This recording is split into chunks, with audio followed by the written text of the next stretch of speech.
کارەبا یەکێکە لە تەکنۆلۆژیاکانی سەردەم کە بە سەرچاوەی پێداویستی سەرەکی مرۆڤ دادەنرێت. ئامانجی ڕووناکردنەوەی ژیانە لە تاریکیەکانی سروشت. لە جیهان کارەبا بە دوو جۆری سەرەکی بەرهەم دەهێنرێت: گەرمە کارەبا و وزە نوێبۆکان. سەرەکی ترین سەرچاوی وزە بۆ بەرهەمێنانی کارەبا لە باشووری کوردستان بریتیە لە نەوتی ڕەش، گازوایل، غازی سروشتی، گەرمی یەکەکانی بەرهەمهێنان بە غازی سروشتی، ئاو.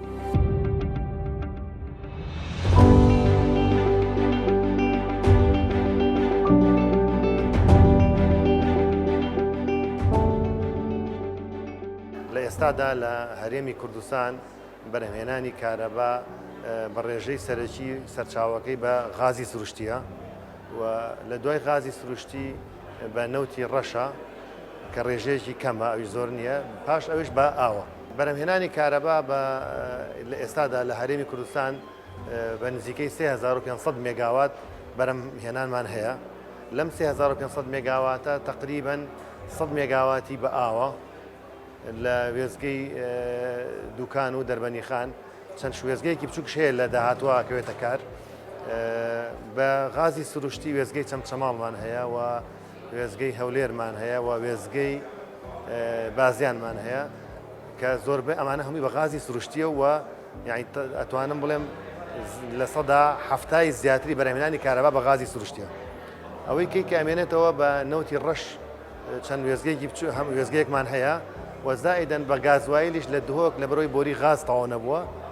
بۆ بەرزکردنەوەی ڤۆڵتێ ڕێژەیەکی کەمیش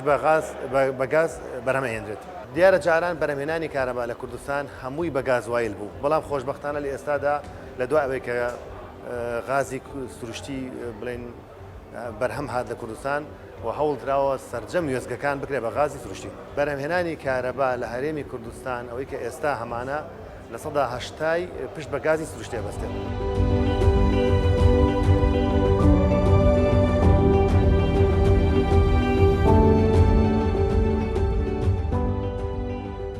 لە باشووری کوردستان 14 وێزگەی بەرهەمهێنانی کارەبا هەیە. ئەو وێزگانەی بە غازی سروشتی کار دەکەن 6 وێزگەن، وەک هەولێر، سلێمانی، دهۆک، گەرمیان، خوورمەڵە و بازیان. توانای بەرهەمهێنانیان 2800 بۆ 2900 مێگاواتە. پێداویستی غازی سروشتی بۆ بەرهەمهێنانی کارەبا ڕۆژانە زیاترە لە 900 مەقمەق و بەکارهێنانی ڕۆژانەی غازی سروشتیش 550 مەقمەقە. وێزگەی بەرهەمهێنانی کارەبا بە سوودبینی لە نەوتی ڕەش 3 وێزگەیە، وەک خەبات، بەعەدرێن، تاسڵوجە. توانای بەرهەمهێنانیان نزیکەی 480 مێگاواتە. بەکارهێنانی نەوتی ڕەشی ڕۆژانە بۆ ئەو وێزگانە 2300 بۆ 2400 تەنە. وێزگەی بەرهەمهێنانی کارەبا بە گازوایل 1 وێزگەیە، وەک دهۆکی غازی کە توانای بەرهەمهێنانی 50 بۆ 60 مێگاواتە. بەکارهێنانی ڕۆژانەی گازوایل 500,000 لیترە، مانگانەش لە نێوان 15 بۆ 20 ملیۆن لیتردایە. جگە لەوانە وێزگەکانی دەربەندیخان و دوکان هەن کە وێزگەی کارۆئاوین، توانای بەرهەمهێنانیان 600 مێگاوات کارەبایە، بەڵام بەهۆی نەبوونی ڕێژەی ئاوی پێویست بە تێکڕا نزیکەی 100 مێگاوات کارەبا بەرهەم دەهێنن. ئەو سوتەمەنیانەی لە ئەنجامی بەرهەمهێنانی کارەبا دەسووتێن دەبنە هۆی دروستبوونی: دووەم ئۆکسیدی کاربۆن، یەکەم ئۆکسیدی کاربۆن، دووەم ئۆکسیدی گۆگرد، ئۆکسیدی نایترۆجین، مادە گەردیلەیەکان، کانزا قورسەکانی وەکو جیوە. ئەمەش کاریگەری نەرێنی لەسەر ژینگە و تەندروستی مرۆڤ و ژیانی ڕۆک و گیان لەبەران دروست دەکات. بە شێوەیەکی گشتی ئەگەر بڵێم لە سا 95 کارەباش لە هەرێمی کوردستان سەرچاوی لە سوتەمەنیە نێوتەکانە، چێ ئەوەی لەسەر ئاستی حکومەت لە ڕێم وەلیدە گەورەکانەوە بەرهەمێنی ئەکرێ LPG بەکاربێنش، ئەوش هەست سوتەمەنیێکی غازیە. ئەمامە کاریگەری زۆر گەورەی هەیە بە بەڵگەی ئەوەی کە ئەمڕۆ سوتەمەنی گازۆیل لە جیهانە ینی ڕاستەوایی لەسەر کراوە ینی ئەپروف کراوە کە سوتەمەنیە کە هۆکار بۆ توشبوون بۆ شێر پەنجە ئەجا ئەم سوتەمەنیە هەتا ئەگا بەوەی کە تۆی کەی تەمۆلی دەکەەوە چەندەها پرۆسی جیاوازت ئەوێ ڕیفاینەری تەوێ مەسفات ئەوێ لەگەڵ یا گواستنەوەت ئەوێ پیسکردن تەوێ خاک پیسەکە ئاو پیسەکە هەتا ئەگا بەو سوتەمەنی کە تۆ بۆ ئامانجی کارەوەکە بەرهەمێنیت و ئەو کاتش کە بەکارت تێنە کە بەکاریش دێنە بینیمان ینی چەندەها گازی باڵێن ئۆرگانی نائۆرگانی لێ دەرەچێ و تەنۆچکەی لێ دەرەچێ یعنی ئەو پارتیکولیت ماتارە ئەمڕۆ سوتەمەنی نەوتەکانی دیزڵ هۆکاری سەرەکین بۆ زیادبوونی تەنۆچکە یا دەنگکۆڵەی ینی کە بۆتە هۆکارێکی گەورە و گرفتێکی گەورە بەدەر لەوە ئەم سوتەمەنی نەوتیە ینی ئەگەر تەنۆچکەیە ینی کە دەرەچێت بەشێکی کاربۆنی نەسوتاوە بەشێکی بابلێن لە ناو دیزڵە تخم هەیە تخمی قورس هەیە ئۆکسیدی ئەوەی تایە لە ناو دیزڵە کبریتی تایە غازی SO2 دەرەچێت ئەگەر ئۆکسیژین نەبێ ئەبێ بە H2OS ینی بێجگە لەوە وەکو گازانی کە ئاماژەم پێکرد پۆلی ئەڕۆماتی هایدرۆکاربۆن کە نزیکەی 50 نزیکەی 60 گازە بێ تەواوی ئەم گازانە هۆکارن بەوەی کە مرۆڤ توش دووچاری شێرپەنجەکەن ئەمڕۆ گۆڕانی کەشوهەوا بە شێوەیەشی گشتی هۆکارەگەی ئەگەڕێتەوە بۆ سوتەمەنیە نەوتیە کاربۆنیەکان بەگشتی و یعنی وەکوەی کە بڕیاری لێداوە لە دوا ڕێکەوتنی گلاسکۆ کە لە 2021 کرا لە مانگی 11 ئەبێ ئەم سوتەمەنیە نەوتانە بەکاربردنی بۆ 2050 بکرێ بە سفر ینی ئیمیشنیان ینی ئیمیشنی کاربۆنی بکرێ نەکرێت ئەبینین ڕۆژ لە دوای ڕۆژ گازی میسین زیاکات گازی نایترۆس NO2 زیاکات گازی CO2 زیاکات و ئەم گازانش خۆی بەطەبیعەت هەمووی گازی چین گرمکردن هۆکارن بۆ بە گەرمبوونی جیهان و بەردەوام ئەبینین ئێمە ڕیکۆردی تازە لێکەوتەی تازە لە دوای گۆڕانی کەشوهەوا ئەبینین لە دابارینی زۆر لە هەندێ ناوچە لە سووتانی دارستانەکان لە وشکبوون و تەسەحڕ و بە بیابان لە هەندێ ناوچە لە نەمانی ئاو لە هەندێ ناوچە ئەمانە هەمووی دیاردەی زەقی بەرچاوی ئەم سەردەمەن کە ئێمە بەدی ئەکەین لە دوای سوتەمەنی نەوتەکان کە بەشێکی بۆ بەرهەمێنانی کارەبا بەکارێت. ئێمە بڵین لە وەرزەکانی ساڵە بە پێی وەرزەکان بەرهەمهێنانی کارەبا لەگەڵ خواست لە وەرزی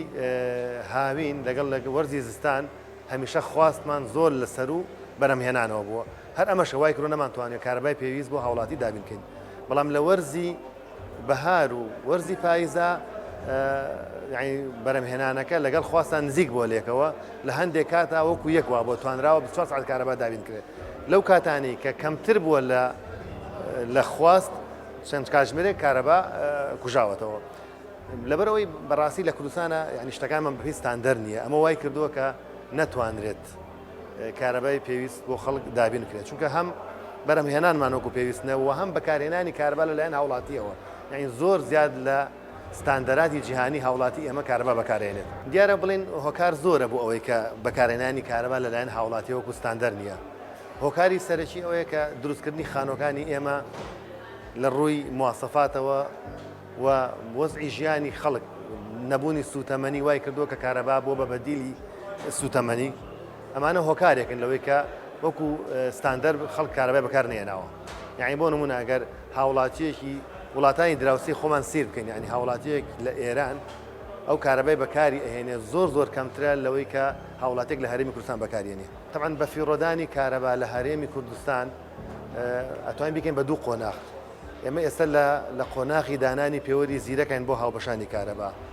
بەپێی ئەو داتانی کە لە کۆنتترۆلی مرکزی هەرێم هەیە پێش دانانی پێوەری زیرەک لە 140 بە فیڕۆچوونمان هەبووە لە 140 کارەبا بە فیڕۆچووە لەوەی کە بەرهەم هێنراوە بەڵام لە دوای دانانی پێوەری زیرەک ئەم ڕێژەیە دابەزیەوە بۆ لە 133 پێی ستاندەراتی جیهانی هەتا لە 112 ڕێگە پێدراوە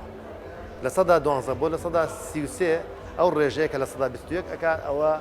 بە فیڕۆچوونێکی زۆرە کە بەدەرە لە ستاندەراتی جیهانی کۆمەڵێک هۆکارمان هەیە بۆ فیڕۆچوونی کارەبا بەشێک لە هۆکارەکانەوەیە کە لەوە بڵین تۆڕی کارەبای ئێمە و وێزگەکانمان وەکو پێویست یعنی هێڵەکانی گواستنەوەی کارەبا لە دنیادا بەرەو هێڵی 400 کەیڤی ڕۆشتووە لای ئێمە تا ئێستا 132 ئەمە هۆکارێکە لەوەی کە بە فیرۆچوونی کارەبامانێ وە لە تۆڕی کارەبای گەڕەکەکانیش وەکو پێویست لە ڕووی ستاندەراتەوە لەوە چێوەکو پێویست نەبی ئەمەش هۆکارێکە بۆ بە فیرۆچوونی کارەبا و بەشێکی تر لە بە فیرۆچوونەکان پەیوەندی بەوە هەیە کە زیادەڕەوی ئەکرێتە سەر هێڵەکانی کارەبا یعنی بۆ نمونە خەڵک بە بێ پێوەەر کارەبا وەرەگرێ ئەمانش هەمووی زیادەڕەوێ کاتێک کە هاوڵاتیەک پێوەری نەبێ بۆ پێدانی پارە بە مقابل بۆ کارەبای بەکارێنێ بە دڵنیایی زۆر زیاد لە پێویست بە کارەبا بەکارێنێ خۆی یعنی بەڕاستی هۆکا ئەگەر بمانێ بە فیرۆدانی کارەبا کەم بکەینەوە ئەبێت لە ئاستی ڕەوزە و سەرەتایی بۆ سەرەوە ئێمە دەست پێ بکەین بۆی کە ئاستی ڕۆشنبیری خەڵک بەرزکرێتەوە لەوەی کە یعنی کاتێک کە تۆ گڵۆپێک بە زیاد بەکار ئەهێنیت و پێویستت پێی نییە یعنی دووکەڵێکی زیاتر ئەەکەیتە ژینگەوە سوتەمەنیەکی زیاتر ئەسووتێنی کە ئەمەش یعنی هەمووی زیانە بۆ سەر تەندروستی خۆمان لە داهاتوودا یعنی ئەبێ خەڵک فێر کرێ لەوەی کە جیاوازی نییە لە نێوان سووتانی دەبەیەک نەوت لەسەر شەقام لەگەڵ سووتانی چەند گڵۆپێک چونکە هەمان عملێ یعنی تۆ کاتێک کە کارەبا وەکو پێویست دابین ناکرێت ناچار خەڵک پەنامان بردۆ بۆەوەی کە مۆلیدەی ئەهلی دانین ئەم هەموو مۆلیدە ئەهلێکە لە کوردستانە ئەمڕۆ هەیە کە ڕۆژانە کارەکەن چەند ژینگە پیسەکەن یعنی کامە بەشێکە لە پیسبوونی ژینگەوە هۆکارەکەشی ئەوەیە کە بەشێ لە هۆکارەکەی ئەوەیە کە نەمانتوانانی وەکو پێویست کارەبا بەکاربێنین زیاد لە پێویست بەکارمان هێناوە بۆیە ناچار بووین کارەبامان وەکو پێویست نەبێت.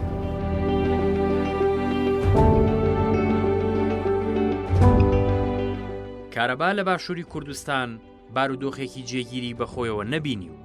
بەردەوام لە وەرزەکاندا ژمارەی پێدانی کاتژمێرەکانی کارەبای نیشتیمانی زیاد و کەم دەکەن بە گوێرەی ڕاگەیەندراوی وەزارەتی کارەبا بە تێگڕا نزیکەی 13 بۆ 17 کاتژمێر کارەبای نیشتیمانی دەدرێت هەروەها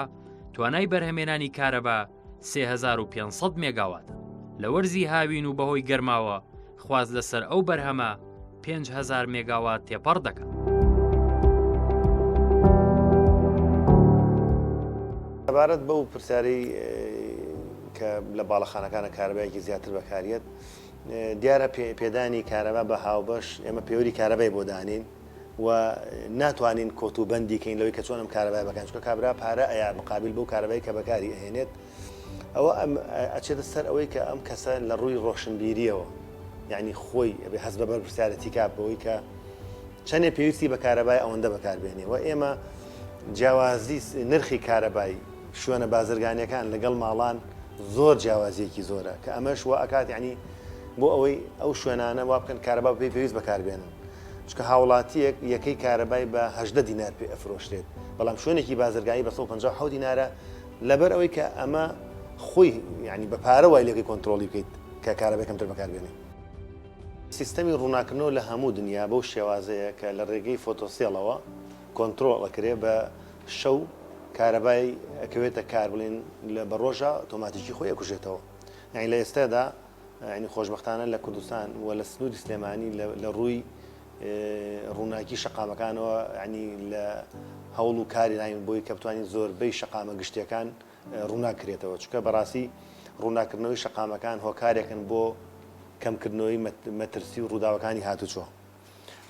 دیارە لە ئێستادا بڵێن بە ماوەی ساڵێک زیاترە کارکرا لەسەر ئەوەی کە شەقامی بازنەی مەلیک مەحموود کارەبایی بەردەوامی بۆ دابین کرێت و لە قۆناغی دووەمە لە ڕێگەی UNDP-ەوە پرۆژەیەک هەبوو کە سەرجەم بڵێن یەکەکانی ڕووناکی ئەو شەقامە لە گڵۆپی ئاسایە گۆڕا بۆ گڵۆپی لید کە ئەمە لە ڕووی بەکارهێنانی کارەبا و پێویستی بە کارەبایەکی کەمترە و ڕووناکیەکەشی وەکو ستاندەراتی جیهانی وایە یعنی بڵێن ئەگەر گڵۆپێکی ئاسایی کە لید نەبێت بە 2 ئەمپێر کارەبا کاری کردبێت ئەمەی ئێستا بە ئەمپێرە کارەکە.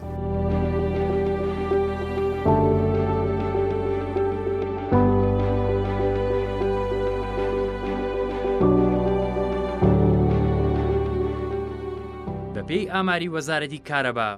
ژمارەی هاوبەشانی کارەبا لە باشووری کوردستان زیاتر لە 1,800,000 تا ناوەڕاستی ساڵی 2022 زیاتر لە 1,300,000 پێوەری زیرەک بەسراوە لە پلانی وەزارەتی کارەباشدایە پێوەەر بۆ تەواوی هاوبەشەکانی کارەبا ببەستێت. پێشبەستنی پێوەری زیرەک ڕێژەی ونبوونی کارەبا نزیکەی لە ١٤ بووە. دوای بەستنی پێوەرەکە ئەو ڕێژەیە دابەزیوە بۆ لە ١٣٤. لە کاتێکدا بڕی کارەبای هاوبەشانی پێوەری زیرەک بۆ ماڵان بە 40 ئەمپێر بۆ سنگڵ فەیس و 90 ئەمپێر بۆ سری فەیس دیاری کراوە. بەرهەمێنانی 1 کیلۆوات کارەبا 9 سنتی تێدەچێت. حکوومەت ساڵانە تەنها بۆ دابینکردنی سوتەمەنی نزیکەی 2 ملیار دۆلار خەرج دەکات. دیارە بڵێن هەستکردن بە بەرپرسیارەتی دروستکردنی هەستکردن بە بەرپرسیارەتی لە تا کات زۆر پێویستە بەوەی کە ئەم کارەبایی کە بەرهەم ئەهێنرێت یعنی تێچوویەکی زۆرە. ئەم تێچۆش لە کۆتاییە هەر لەسەر گیرفانی هاوڵاتیە، یعنی کە تۆ وەکو پێویست بەکاری نێنی زیاد لە پێویست بەکاری بێنی یعنی بە فیڕۆچوونێکی زۆر دروست ئەبێت. یعنی ئێمە لە ئەم ماوەی پێشووە بڵێن دەستمان کردووە بە بڵێن کۆمەڵێک ڕێوشوێن بۆ ئەو جێگانی کە کارەبایان بە زیادەری ڕاکێشاوە. ینی ئەنجامەکان بە شێوەیەکە کە زۆر ینی ناخۆشە بۆی کە ڕێژەیەکی زۆر لە هاوڵاتی کە بە شێوەی سەرپێچی کارەبایان ڕاکێشاوە یان دەستکاری پێوەریان کردووە. یعنی تۆ ئەگەر هاوڵاتیەک بۆ نمونە هاوڵاتیکی ئاسایی لە مانگێکە 1000 یەکەی کارەبای کارکرد بێت، ئەم 1000 یەکەیە تقریبەن ئەگەر بکەی بە پارە بۆ نمونە ئەڵێ 30,000 دینارەکە بۆ ماڵێک لە مانگێکە. ئەگەر بیکەی بە ساڵەکە چەند ئەکات، یعنی بۆ نمونە لە ماوەی مانگێکە ئێمە 500 هاوڵاتی هاتووە هاوبەشی کارەبای کردووە کە پێشتر بە شێوەی زیادە ڕاکێشاوە. هەنێک کەس لەوچێ وا بیرکاتەوە بڵێ من ئەدای ئەم حکوومەتەم بەدڵ نییە زیانی لێدەم، بەڵام لە کۆتاییە یعنی زیانەکە بۆ خۆمانە. یعنی تۆ ژینگەی خۆت پیس ئەەکەیت، یعنی کە کارەبایەک بە زیادەڕێی ڕایکێشی وا ئەەکەی کە بەرهەمهێنانی کارەبا وەکو پێویست نەبێت و نەتوانین کارەبای خەڵک بە باشی دابینکەین.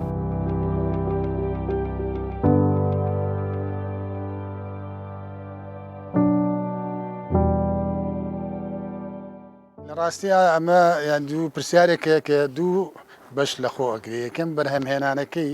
چ کاریگەری هەیە، دوو هەم بە فیڕۆدانی چ کاریگەرێکی. ئێمە ئەو بێ ئەو ڕاستیە بزانین کە ئەمڕۆ سەرچاوی وزەی کارەبا لە واقعی ئێمە لە وزەیەکی خاوێن فراهەم ناکرێت، بەڵکو لە وزەیەکی نەوتی کیمیاوی فراهەم ئەکرێت کە مادەی هایدرۆکاربۆنیە. و ئەم مادە هایدرۆکاربۆنیە کاتێ ئەکرێ بە کاربوون ئەبێ ئێمە ئەو ڕاستیە بزانین بە شێوەیەکی گشتی چێ لەسەر ئاستی حکومەت بێت چێ لەسەر ئاستی کەرتی تایبەت بێت. یعنی ئەو وزەیە لە ڕێی مۆلیدەوێتە بەرهەم. ئەمڕۆ مۆلیدە گەورەترین کێشەیە لە جیهانە، چکە ئەبێ بزانین بۆ بەرهەمهێنانی 1 مێگاوات کارەبا ئێمە نزیکەی 260 و تقریبا 6 کیلۆ بەس گازی دوم ئۆکسیدی کاربۆن ئەکەین یعنی یەتە بەرهەم بەدەر لە CO2 چەندەها گازی کوشندە و لەوانەیە گازی ئەو گازانی کە پیانەوتێ پۆلی ئەڕۆماتیک هایدرۆکاربۆن. ئەمە نزیکەی 670 گازە کە ئەکرێت دەرچێت هەمووی گازن ڕاستەوخۆ کاریگەری لەسەر تەندروستی هەیە. بێجگە لەوە تۆ ئەبینیت ئەم وزێ لەم کاتا کە با بڵێن سوتەمەنی نەوتی بەرز بۆتەوە چ لەسەر هاوڵاتی چەوەی وەکوێ کە حکومەت دەیفرۆشێت و یا بەرهەمێنێ بڕێکی زۆر پارەی لەسەرەکەوێ بینید یەکەیەکی با بڵێن کارەبا 1 کیلۆوات کە ئەمان نەنێ ئێستا ئەگەر جاران بە 240 دینار بۆ ئێستا کردوانە بە نزیکە 400 دینار کەواتە ینی ئەم بەرهەمهێنانە لە ڕاستیە بەرهەمێکی تەندروستی نییە. ئەگەر بەهاتە بەرامبەر ئەوە ئێمە چامان لە ئەم وزە جوانەی خۆر کردایە کە وزەیەکی ینی ڕنیۆبەڵە ینی هەموو کات لە نوێبوونەوەیە وزەیەکی بەردەوامە و ئەو وزەی کە ڕۆژانە لە تیشکی ڕۆژەوە بۆمانە تقریبا نزیکەی 20,000 جار بەقەی ئەو وزەیە کە هەساری زەوی پێویستێتی 20,000 جار نزیکەی 170 تریلیۆن وات ئێمە پێمانەگا هەر مەترێک لەم خاکە نزیکەی 1000 واتی پێکات. ئەگەر بەهاتە عقلێکی تەندروستی بەڕێوەبردن هەبوایە وهاندان هەبوایە یعنی چ لەسەر ئاستی ماڵەکان و چ لەسەر ئاستی حکومەت ئەبووە ئێمە ڕوومان لەم وزەیە کردە وەک لە وزەی با بڵێن بەرهەمهێنانی بە لە مادەیەکی هایدرۆکاربۆنی کە یەکەم پارەی تێچووی زۆرە بێجگەلەوە دەرهێنان و معاملەی نەوتەکەم ینی کاریگەری زۆر گەورەی هەیە لەسەر با بڵێن پیسبوونی هەوا لەسەر پیسبوونی خاک لەسەر پیسبوونی ئاو ئەمە گرفتێکە کە ینی بەدەن نییە. ئەنجا ژاوەکەی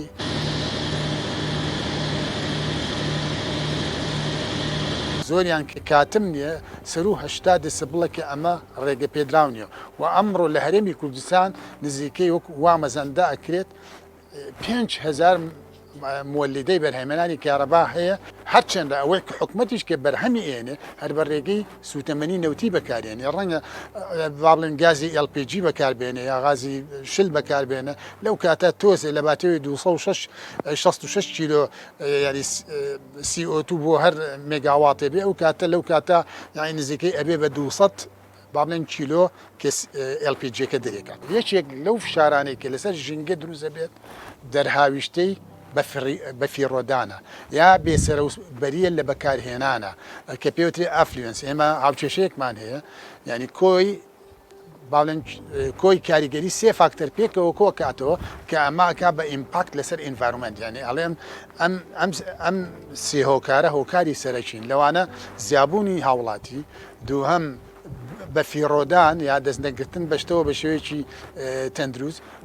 سێهەمیش تەکنۆلۆژیا ئەبینیت مۆلیدەکەت تەکنۆلۆژیاشە و لەگەڵیشیا با بڵێن ڕێگەیەکی ناتردووە ئەجا ئێمە ئەگە بینین ینی بەداخەواڵێن تاچی کورت ینی هیچ جۆرە سەلیقەی یای پەروەردەی سەلیقەیەکی نییە لە بەکاربردنی هیچ جۆرە پێکاتێک لە خواردن ئەبینیت بە دائمە زیاتر لەو ئاستا ئەکات کە پێویستێتی ئەگەرێمە بگەڕێنەوە بۆ چەندەها ئاماری گیانی ڕۆژانە بە دەیان هزار ئینسان لە برسی ئامرێت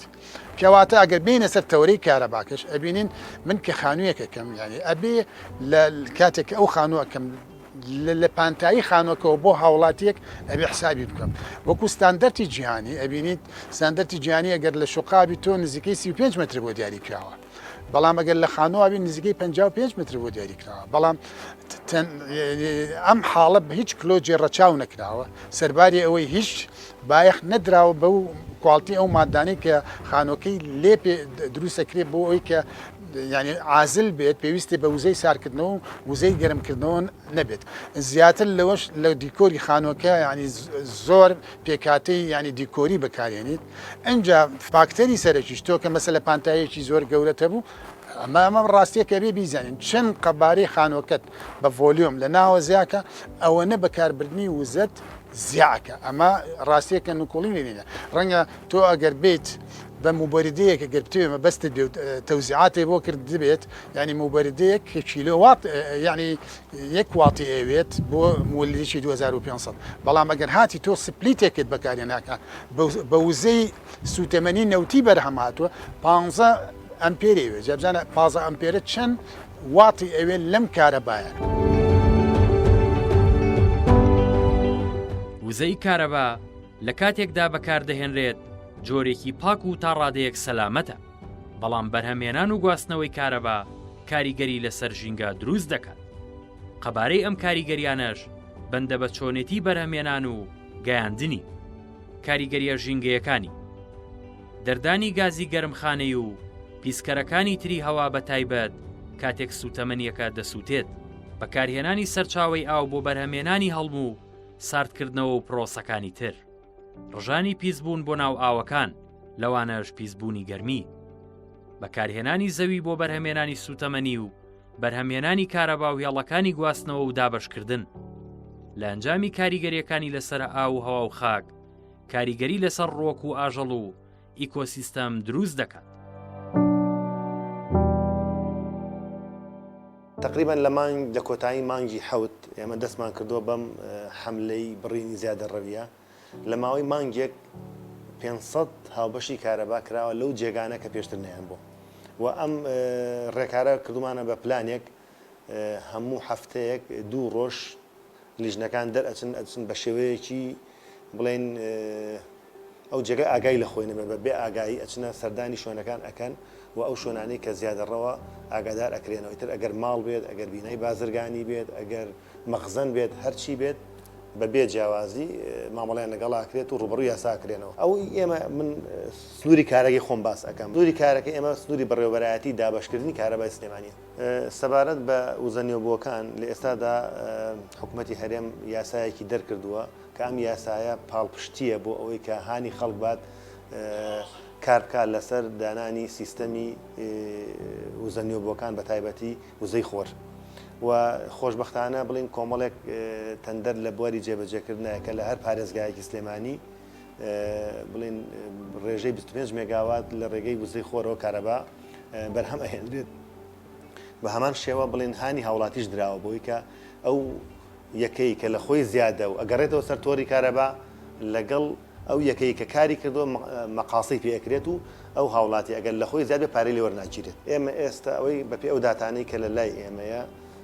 ماوەی ساڵێکە دەستمان کردو بە کۆکردنەوەی زانیاری لەسەر ئەو جێگانی کە سیستەمی سۆلەریان داناوە یعنی تقریبا نزیکەی 400 بۆ 500 جێگە تا ئێستا سیستەمەکەی داناوە ئیتر لە 1-2 کیلۆواتەوە هەتا 2 مێگامان هەیە لە کۆتاییدا دەڵێم یعنی یەکەم بۆ دەستگاکانی ڕاگەیاندن بەڕاستی یعنی هەوڵ بن کارکەن لەسەر بە ڕۆشنبیرکردنی هاوڵاتی لەوەی کە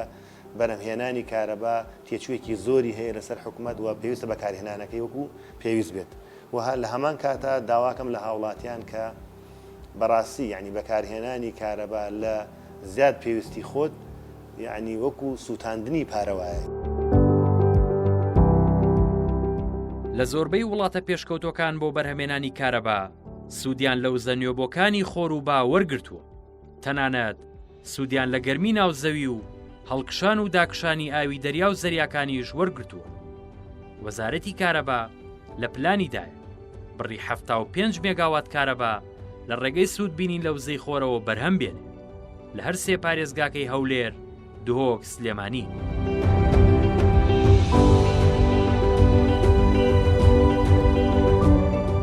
هەنگاوی یەکەم ئەمڕۆ سەرچاوی خاوێن هەیە بۆ بەرهەمێنانی وزە بۆ نمونە سەرچاوی جیۆسێرمەڵ کە ئەمە ڕێگەی کارپێکراوە ئینسان ئەتوانێت سوود لە ئاوی ژێرزەریوی وەرگری ئەگەر تیاما بێ بۆ سارکردنەوەش و بۆ گەرمکردنەوە کە ئەمە هیچ کۆست بەس لە سەرتا کۆستێکی تۆزێ گەورە هەیە. دوایی ئەم خەلایی تیشکیانە هەیە فۆتۆسیێڵانە هەیە ئەگەر بێت هاندان بکرێت بۆ بنیادنانی ئەمانە ڕوو بکرێتەوەی کە تۆ وزەی ماڵەکەت لە وزەی خۆر بێ کە وزەیەکی خاوێنی ینی بێکێشەیە و بێ پاشە ڕۆیە ئەبینیت ئەمە دەستکردنە بچیەوە بەوەی کە تۆ یەکەم ئیداری حاڵی خۆت کرد لە ڕووی ئابوووریەوە دوای ئەوە خەمت لەوە خوارد کە کاتێک ئەو وزەی کە لە ڕێی تیشکەوە بەکارێنە کە وزەیەکی خاوێنە هیچ پاشە ڕوویەکی نییە و کاریگەری لەسەر ژینگە نییە لە هەموو ئەو کێشانە بە دوور دەکات. سەرباری ئەوەش ئەبێ ئێمە ینی ئەو بیرکردنەوە تێگەیشتەمان هەبێ چەندمان پێ ئەکرێت ئەم گڵۆپە تازەکان ینی بەکاربێنین گڵۆپی لیت ینی کە با بڵێنمانە بە وزەیەکی کەم ڕووناچێکە تەیاتێک کە ئەگەر بین بەراوردیکەین لەگەڵ لەمپەکۆنەکان کە واتێکی زۆری ئەویست لەمپەکۆنەکان مەسەلە 40 وات ئێساگە تۆ 40 وات ئەتوانی بیکەی بە 8 کلۆپی لیت یەکی 5 وات جێگەی ئەو 40 واتت بۆ ئەگرێتەوە کە تەنها جێگەیەکی بۆ ڕووناکاتەوە بەڵام ئەو 5 واتە ئەتوانێت مەسەلە تەواوی ماڵەکەت بۆ ڕووناکاتەوە وەکو پرینسیپێکی تر من بە حکمەوەی کە لە دەرەوە زۆژی ئەبینیت لەوێ ئەو جێگایانێک لە ماڵەکە ئەگەر ماڵێکیان هەبێ ئەو جێگایانەی کە پێویستیان پێ نەبێ بۆ بەکاربردن لەو کاتە دەستیان پێوە کردو و ژانویانەتەوە بەڵام تەمەنا ئەکەین ینی ئەو پرینسیپەش لای ئێمە بێتە کایەوە کە هاوڵاتی کاتێک بۆ جێگایەک ڕووناچەکەی پێویست نەبوو ئەو وزەیە بکوژێنەوە ینی ئەو گڵۆپە بکوژێتەوە ئەگەر گڵۆپێ لەم گڵۆپێ لەو گڵۆپێ لەو ئەبینیت بەم شێوەیە تۆ بڕێکی زۆر لە وزەی نەوتی و گازۆیلت تەوفیر کرد بارتەقای ئەوەش ینی چەندەها گازی کوشتندەکە کاریگەری لەسەر تەندروستی خەڵکەکە هەیە بەگشتی خۆشت لەمە پاراست ئەمە لۆجیکێکە کە ئەگەر بێت حکومەت ئاراستی خەڵکەکەی پێ بکات. بەرهەمێنان و بەفیڕۆدانی کارەبا کاریگەری خراپ لەسەر ژینگە دروست دەکات بۆیە پێویستە هاوڵاتیان بە ئاگاییەوە بە پێی پێویستی سوود لە بەکارهێنانی کارەبا وەربگرن و هەوڵی دامەزراندنی سیستەمی تەختەی خۆری بدەن بۆ سوودبینین لە تیشکی خۆر بۆ بەرهەمێنانی کارەبا هەروەها لە دروستکردنی خانوشدا خشتی سوور و سیستەمی دژە گەرمی و دژە سەرما بەکاربهێنن لەسەر ئاستی حکوومەتیش پێویستە کاری زیاتر و فراوانتر بکرێت بۆ